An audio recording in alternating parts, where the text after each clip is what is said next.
nós estamos de volta com notícias do Brasil e do mundo desta segunda-feira. E olha só, o ex-governador do Rio de Janeiro, Sérgio Cabral, pode deixar a cadeia ainda hoje para a prisão domiciliar.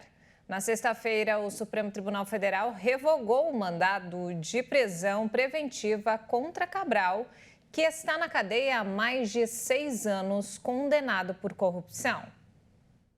Último a ser preso pela Lava Jato, Sérgio Cabral teve a prisão revogada. O político deve passar o Natal com a família após 6 anos e 22 dias de detenção. A segunda turma do Supremo Tribunal Federal formou maioria para derrubar a prisão preventiva do ex-governador do Rio de Janeiro, por considerar excessivo o tempo de uma medida que deveria ser provisória. A defesa de Sérgio Cabral informou que ele vai ficar em prisão domiciliar, em um imóvel da família em Copacabana, por conta de outros processos. Preso desde 2016, Cabral cumpria prisão preventiva por conta de um processo da Lava Jato, que tramita em Curitiba. Ele foi preso sob suspeita de comandar uma organização criminosa que fraudava licitações e cobrava propina de empreiteiras. Ao longo do processo, o ex-governador do Rio de Janeiro, Sérgio Cabral, chegou a admitir o recebimento de valores indevidos em diversos contratos assinados durante seus 2 mandatos como governador, entre 2007 e 2014. A segunda turma da Suprema Corte avaliou que a prisão preventiva, que deveria ser temporária, já se estendia muito sem haver uma decisão definitiva em última instância. Em seu voto, o ministro Gilmar Mendes afirmou que a revogação da prisão não significava a absolvição do ex-governador. E a maioria do Supremo Tribunal Federal votou pela rejeição das emendas do relator. O voto decisivo foi de Ricardo Lewandowski, que acompanhou a presidente da Corte, Rosa Weber. O Supremo Tribunal Federal formou maioria para considerar inconstitucional as emendas do relator. Os ministros argumentaram que as regras não têm critérios claros. Em meio ao julgamento sobre o tema no STF, o Congresso chegou a aprovar novas regras para as emendas. Essas regras definiram os montantes a serem distribuídos, mas sem estabelecer os critérios para a distribuição. O Supremo retomou o julgamento e o primeiro a votar na sessão desta segunda-feira foi o ministro Ricardo Lewandowski, que acompanhou a relatora e consolidou a maioria no sentido de que a falta de transparência viola a Constituição. Lewandowski afirmou que, apesar dos esforços, o Congresso não conseguiu se adequar às exigências, aos parâmetros constitucionais de transparência.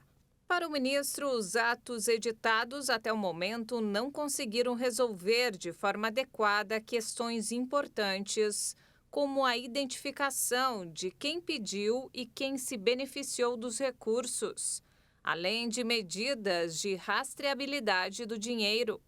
Além dele, outros 5 ministros já tinham votado no sentido de invalidar as emendas e limitar o uso apenas para correções no orçamento, sem indicações parlamentares como era antes de 2019. E nos destaques internacionais, a China registrou as primeiras 2 mortes por Covid desde o início do mês. O país vem flexibilizando as regras para conter a doença e tem registrado uma disparada de casos.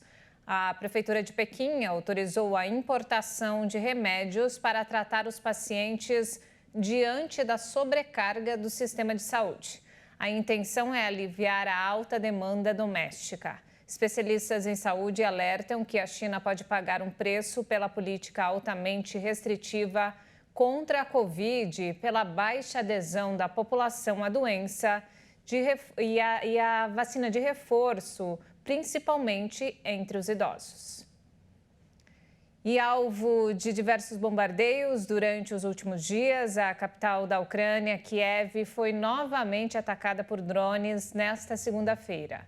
De acordo com autoridades, várias infraestruturas sofreram danos. O prefeito da capital ucraniana, Vitaly Klitschko, declarou que foram registradas explosões nos distritos de Solomiansk e Shevchenkivsk. Vitaly também informou que várias infraestruturas críticas foram danificadas. Depois do ataque, a operadora de energia da Ucrânia determinou apagões de emergência. A França e a União Europeia classificam como crimes de guerra os ataques russos a infraestruturas civis. Por outro lado, o Ministério da Defesa da Rússia garante que as ofensivas têm como objetivo atacar as forças armadas e danificar instalações energéticas ucranianas, bem como interromper a transferência de armas e munições de fabricação estrangeira. A Rússia também afirmou que derrubou 4 mísseis de fabricação americana na região de Belgorod, que faz fronteira com a Ucrânia. Em mais uma prova de aproximação entre Moscou e Pequim, o Kremlin anunciou que tropas russas vão participar, a partir desta semana, de exercícios conjuntos com a Marinha Chinesa. A Marinha da Tailândia anunciou hoje uma operação de resgate de 31 pessoas que desapareceram depois do naufrágio de um navio perto da costa sudeste do país. Os tripulantes perderam o controle da embarcação, que afundou pouco depois da meia-noite devido às fortes marés no Golfo da Tailândia, que danificaram o sistema elétrico do navio. O primeiro-ministro do país anunciou uma investigação sobre as causas do acidente. 75 pessoas foram resgatadas e 11 levadas para um hospital em Bang Safan, em uma operação que envolve helicópteros militares, 2 fragatas e um navio anfíbio. O navio Sukhothai HTMS, de fabricação nos Estados Unidos, entrou em operação em 1987, de acordo com o Centro de Estudos US Naval Institute. Várias regiões do sul da Tailândia foram afetadas nos últimos dias por tempestades e chuvas intensas.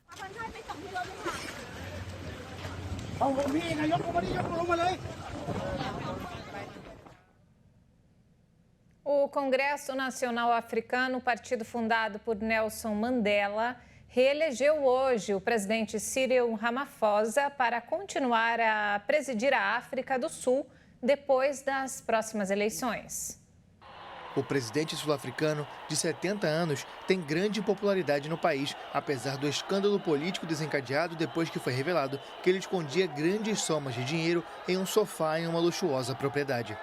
O político foi declarado vencedor pelos delegados do partido com 2.476 votos, contra 1.897 do único adversário, o ex-ministro da Saúde, Zweli Mkhize.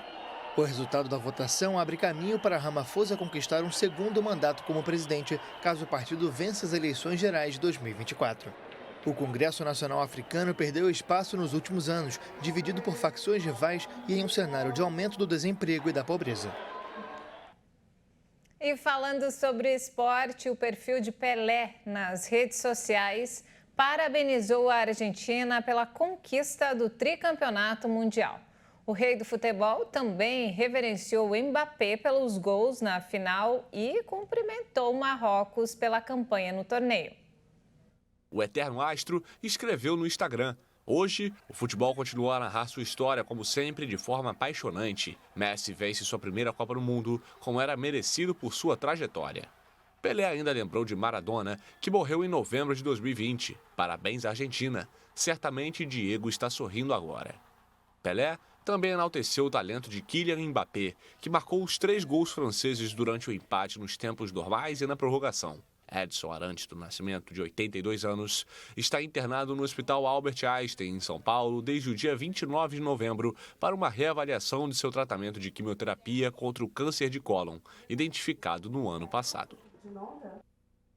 E não temos mais tempo, essa edição fica por aqui. Mais informações ao longo da nossa programação. Obrigada pela companhia e até mais.